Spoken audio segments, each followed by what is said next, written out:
Well, we were outside Halifax and we were outside Barclays. Okay, what's your...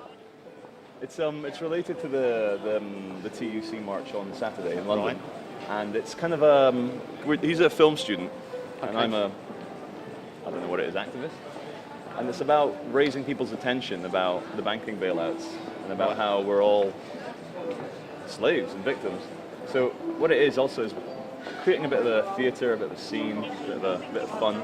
We do megaphoning outside banks. We've been doing it for over 2 years. We always make sure we're never racist, never offensive, we don't swear. But you'd have been better off letting the police know first, wouldn't you? We've Well, had complaints about you going into banks and stuff. Have you got any ID on you at all?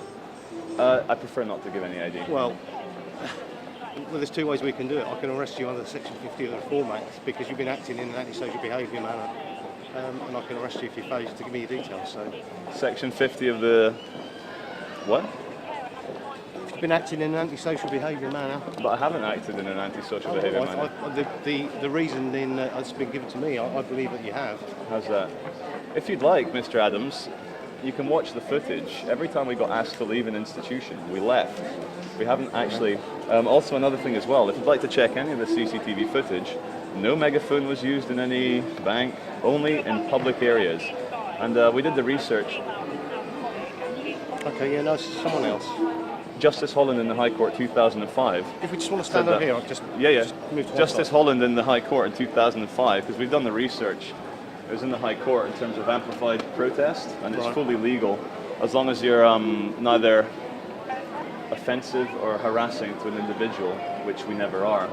So, but what I don't appreciate is being threatened with arrest for not breaking the law, because I've asked you to give me your details, that's all. No, but I prefer to remain anonymous because I haven't broken any law, sir. Okay.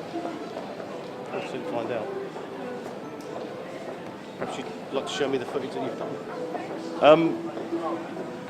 Well, we don't want to get to that stage because... But anyway, are we free to go? No, just not for a minute, no. Am I under police detention? TV X-ray Whiskey 24. Mr. Adams, am I under police detention? Yeah, can you just contact the Halifax and see if we've got any offences revealed there?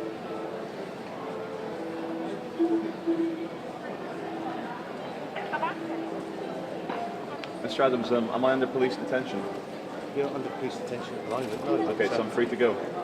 Well, I can come after you, can't I guess? Well, please come, honestly, please come with us. You can see what we do outside Lloyds. Please do. We'd really appreciate it if you came with us, and then you could see how we do it. Because we're not breaking the law, and it's nothing against anyone in particular. It's just street theatre, but we'd be happy for you to come. We're going to do the exact same thing outside Lloyds now, and then you could see it as well. There was no megaphone used in any banks, like...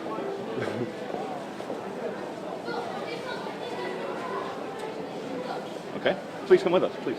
I'll walk that way, yeah.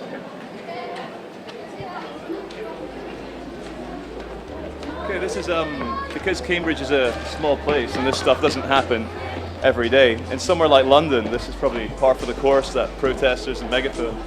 Because Cambridge is a smaller, sleepier place, it does raise a bit of attention from CCTV controllers, from people who maybe phone the police and so forth. So what we're doing now with the officer here, who's been very polite and very friendly, we're going to show him exactly what we do outside Lloyds, which is another bank. Very important, ladies and gentlemen, that when the government and the big banks actually merge, and we know that the Conservative government in their cabinet, 18 of the cabinet members are millionaires, and they have shares in all the banks, they have interests in all the different financial institutions. Oh, madam, the hood is just for image. It's not. I'm not trying to hide my identity. Ladies and gentlemen, if any of you are struggling to pay your mortgage, if you're losing your job, if you're finding your standard of living is dropping, we ask you to seriously consider whether you should carry on paying your taxes when all the government's going to do is take your tax money and give it to the bank. How can we, as a country, afford £6 million per day for another war of aggression against yet another Muslim country? We all know it's because of Libya's gold and Libya's oil. And how do we know, ladies and gentlemen, that the Libyan rebels are any better than Gaddafi? Who's done that research?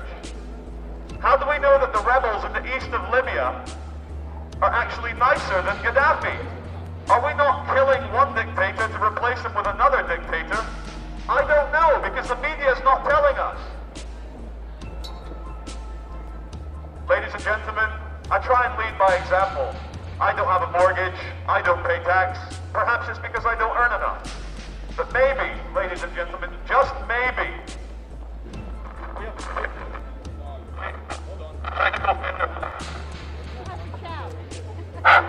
just maybe, ladies and gentlemen, we have entered a very strange era, much like Germany entering World War II. And maybe it's time to not support this system any longer. Maybe it's time to stop complying. Maybe it's time to stop paying taxes. Maybe it's time for us to all stand together and say, I'm a human being, goddammit, my life has value. And the lives of Iraqi children, of Afghan children, of Libyan children also have value.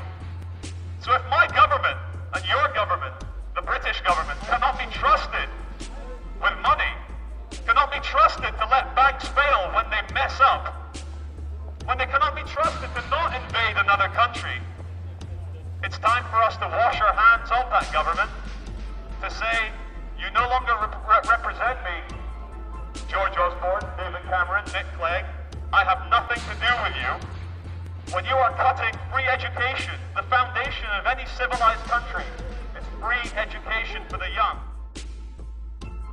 Please spend some time thinking about reality itself. I withdraw my consent from this government by not paying any tax. I have nothing to do with it. There is no blood on my hands. So ladies and gentlemen, please think very clearly about your tax, because a proportion of what you pay to this state is, and this is real life, is used to kill people. It's actually used to kill people. So I'd like to thank you all for listening to me and taking a moment out of your busy shopping schedule. But just remember, don't believe a word I say. I'm just a crazy guy outside a bank with a megaphone. Do your own research. Get your information from other sources other than the BBC, other than The Guardian, other than Sky News. Find out some independent research and you'll find out what really runs this planet, why they run it, what the rich really think of you, and other information like that. So stop complying. You're a human being. Break out of this illusion and start acting like an adult. Thank you very much.